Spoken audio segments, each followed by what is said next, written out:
Good evening. Welcome to another episode of Tabletop Discussion. And as you can see, it's only two of us today. I'm Sister Ruth. And I'm Kim. And today is going to be a special episode. As you can see, you've probably only seen Kim twice in some of the episodes that we have because she travels for work, so we rarely get to see her. So today is special because it's just me and her, and we're going to talk about our journey of sisterhood. And today we're going to focus on familial, sisterhood, blood, okay? Which we'll interpret in the bigger picture of sisterhood altogether. But today we're going to focus on us. Because I do love her, occasionally. Oh, give me a kiss. And we do this all the time, so this isn't for show. So, where do you want to begin, sis? Well, to begin, let's talk about, sisters, period. Sisters in a whole. Sisters, half sisters, full sisters, fake sisters, sisters from next door.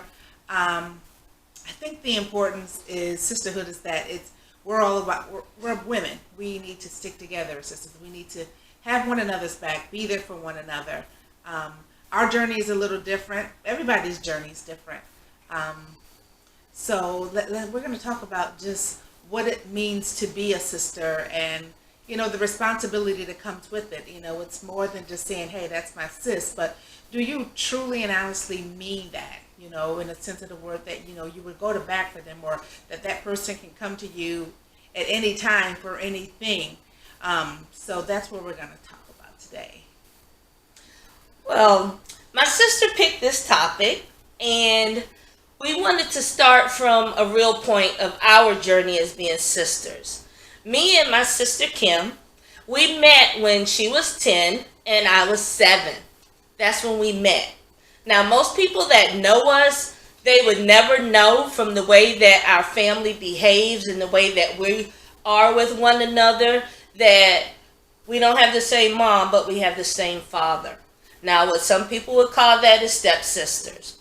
We're whole sisters, okay? Right, we don't do step, okay? We have the same father. His name was Aaron Hurd, Crow. As you met one of the twins, Crow's baby. And like I said, our journey began when she was 10 and I was 7, and that's when we met for the first time. Neither one of us really knew anything about the other. And then that summer in Sanderson, Florida, we met. So it was kind of shocking. How did you feel? I felt like, you were just my father's daughters, and his kids. I didn't really know much of them. It wasn't like, we had a relationship and we spoke on the phone or anything like that. It was just pretty much that, one summer I was coming to Sanderson, Florida to spend the summer with my father, and that's when I met my sister and my brother. So it was different, it was just a different journey. I didn't really, being honest, I didn't really feel like I fit in with them, because, it was they had the family unit, mom, dad, and the kids, and, I actually stayed with my grandmother that summer, and which was my first time meeting her also. So, one of the things I would like to say from that, and it's just from my experience, is that, the importance of your children knowing who their family is. That's such a big thing. Even after I went there that summer and I, came back to New York, it wasn't as if we kept in touch with one another, and, our bond, our sisterhood bond wasn't primarily formed until we became adults. So, there were a lot of missed years of us not being there. We knew of one another, and I think there was an occasional telephone call when we may say hey or hello to one another. But other than that, I remember the call I got when you were pregnant. I think that was the call that I got. Yeah, that's the call that I got.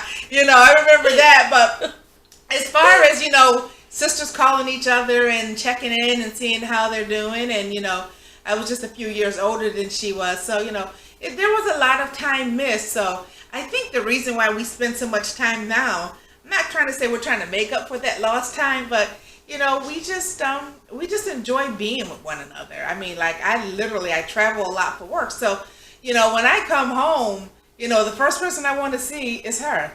Ironically, I have the other sisters too, and I love you, Yo and Ro, and I want to see y'all too. But it's just, I'm like, hey, what are we doing? Where we meeting for dinner? So I just want to see her and just talk with her, and and it's just I don't know, that void that I guess that was in my life, it's been filled, so I look forward to the times that I spend with her, and every moment that we get to spend with one another. It's like the encouraging point. She encourages me, I do my best to encourage her, and it's just, sometimes our conversations are serious, sometimes they're funny as hell, sometimes we're just joking at one another, but it's a sisterhood. It's just, I know that I can trust her, and she knows that she can trust me. So that right there is that, that bond right there is just like, it's priceless, and I so honor it, I respect it, and it's like there's nothing in this world that I wouldn't do for this. Oh, isn't that so sweet? Oh, Stop it. I want to piggyback on something that Kim stated, and that is for parents out there who do have children, from other relationships. Please let your children get to know one another.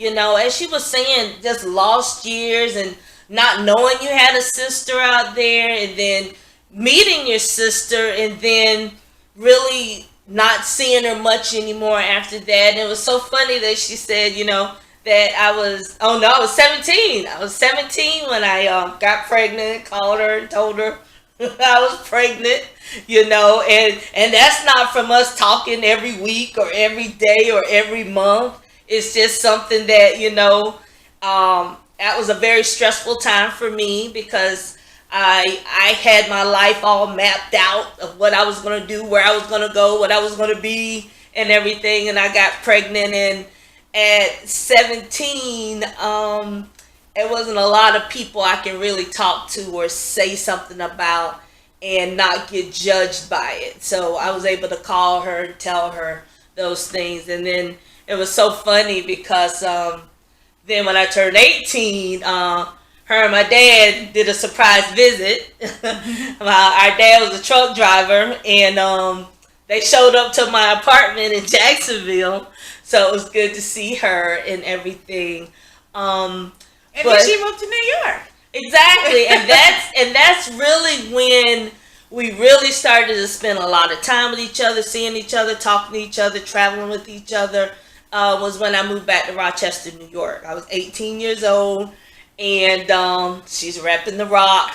I was 18 years old, and I moved back to Rochester, and I was staying with one of my uncles and aunts. Shout out to Aunt Lois, R.I.P. Robert Hurd, and we just started hanging out. I was either at her house or Graham's house. We was always going to eat. We were always doing something, so that I wasn't alone, because I was away from family. I was away from my, my mother, my siblings, my other siblings and everything. And, I moved away to go to school. And so, I had that other person there. Now, my aunt and my other cousins that I lived with, they loved me and they was there. But, it was just different having her there. So that made the transition a little easier, especially throughout some of the things I went through when I was in Rochester, just having her there. But getting back to the parents who have children from other relationships, please let your children get to know one another. Let them spend time together. Even if you guys don't get along, which you should, because if you look at our episode on co-parenting, it's very important. Even if your kids are just 2 and 3 years old or whatever the case may be, find a spot, a neutral spot that you guys can go to so they can start to know one another. Because having a sister is very important, okay? Or a brother, having a brother. Yes, exactly. They need it. Is very important. And yes, we have friends, and the friends I had 5. Now I only have 4. You need to be close with your sisters, because you need somebody that you can go and talk to, and I can share things with and go through things with. And I'm the type that I don't get emotional, and I'm getting emotional now because she's been there with me through some ups and some downs, and she's helped me through them. Now, don't think that just because we're here and we talk about we have our ups and downs too. Oh yeah. I'm a very hard to get along with person. I may not seem that way, but I'm very fixed in my ways about certain And things. I'm gonna make you like me. Okay.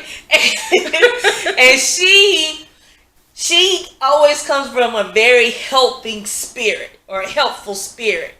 But sometimes I'm the type of person that don't want to receive that right now. I need to be in my darkness. I need to be in my space by myself. And that's where we have our most ups and downs come from. She wants to help. I don't want to be helped. I'm the angel and she's that other person. Just put it that way. We're just gonna put it out there like it is. Noopsie, don't say the other person. Okay. Yeah, this is Noopsie. Okay. And that's where most of our ups and downs come from, believe it or not. Her trying to help and me saying, no, leave me alone. I'm okay, sort of situation. But we love each other. You know what I'm saying? We love each other. She's the type to always say, I love you on the phone, and my other sisters and my mom and everybody. My mom used to always say, you're the only one that never says that. Because I am not a very emotional person when it comes to things. And, just because she does it so much, but she's she does it. She's weakening in her old age, though. I'm going to say that much. Whatever. Don't believe it. But, just because she does it so much, it rubs off on me now. So, like, when I talk to her and I talk to my other sisters and brothers and I talk to my mother, it's being easier. And I always did it with my children, my boys. Those are my boys. That's me, my earth. So it's easy to say, I love you, sort of thing after getting off the phone with them. But she's rubbed off so much that I am able to do it subconsciously now to my family when I get off the phone with them, because life is short.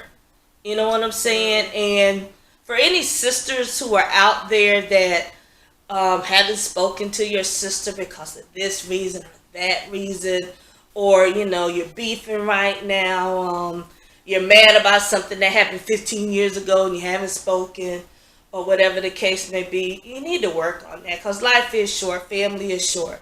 Now, yes, we come from a very large family, so we've experienced a lot of loss in our life through our family. Mm-hmm. So we know how important family is and how we should appreciate one another and encourage one another and tell each other that I love you, sort of thing and all that, because, that day of the funeral is too late. Right. And most often in times, the ones that are sitting at that casket crying and beating on the casket and all that kind of foolishness are the ones who have regret. So don't have regret. You know what I'm saying? In my opinion, the only reason you should never speak to a sister again is if she went after your man. That's me. Because that's unforgivable. Why would a sister hurt her sister like that? Regardless. Yeah, the man gonna catch it too. You may read about it. But the sister should never fall to that. Okay? All I can say for you two sisters is that you're related and you show up at each other's funerals. That's all I got to say about that. Mm-hmm. But anything else, work on it. It may take time. I don't know what your situations are. Only you know why you and your sister stopped speaking. But work on it. Because like I said, life is short. And I want to stick in a plug right there. Therapy. Therapy is not taboo. If you need to go to therapy to work on a relationship, to work on yourself, that is why these professionals are there. Please, please, please, if your health insurance pays for it, take advantage of it, because you know what? We all have things that are inside of us that we need to get out. And, You know what? If you feel that you do not have that circle that you can trust, or that one person you can trust to tell your most inner deep secrets to, or something that's going to help repair you internally, go and seek counseling. Do not be afraid. Don't worry about what people are going to say.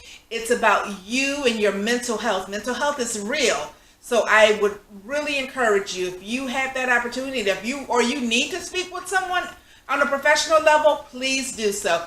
And if you need to go to counseling, your family needs to go to counseling. Family counseling is important. Make sure you take advantage of that. I couldn't have said it better. I am a therapist, among other things in my life. And I'm going to focus just on African Americans just for a second. We have a problem in our community of not seeking help, and we need to stop that. Okay? As my sister just pointed out, you may have some things that you have been through. You may have trauma that is unresolved that you've been through that is affecting your life today. That's what trauma is, and occurrence or an event that has happened in your past that is still causing you problems in your present today, that you need someone to speak with, someone confidential that's going to listen to you, that's not going to judge you, is going to help you navigate through those fields of uncertainty that you may have. We have to believe and we have to trust in that. Okay? Absolutely. Therapy is important. All insurance is covered, even Medicaid. So there's no excuse. And especially if your children have suffered any trauma, please make sure you seek assistance for them as well. It does work. Find the right person. If there's people you know that have been through therapy, ask them about their therapist, or ask their therapist to refer you to another if you don't want to go to the same therapist that someone you know goes to. There's help out there. Pull up your insurance carrier under mental health. It will list all the different people. It will list psychiatrists, psychologists, licensed mental health counselors. All of those things, all those specialties will be listed, and you can pick what's best for you. Okay? And if you have Medicaid, it's the same thing. Just call and make an appointment. Okay? If you don't have that circle of sisterhood that we talk about, on tabletop discussion, if you don't have that, and if you don't have a sister that you can sit and just run things through and then just tell you the real, okay? Because that's the one thing about all of my sisters. We don't sugarcoat anything. Absolutely They just not. tell you, and you sit there and you listen, you take what you can take, and you put aside the other things. But you need someone to do that with. It's very important. Okay? Again, this is tabletop discussion. This is my sister Kim. I love you. I love you too. Remember to share, like, and subscribe, tabletop discussion. If you have anything you would like us to discuss, contact us at empowermentbuilders@gmail.com, and we will discuss it. Thank you, and you guys have a blessed week.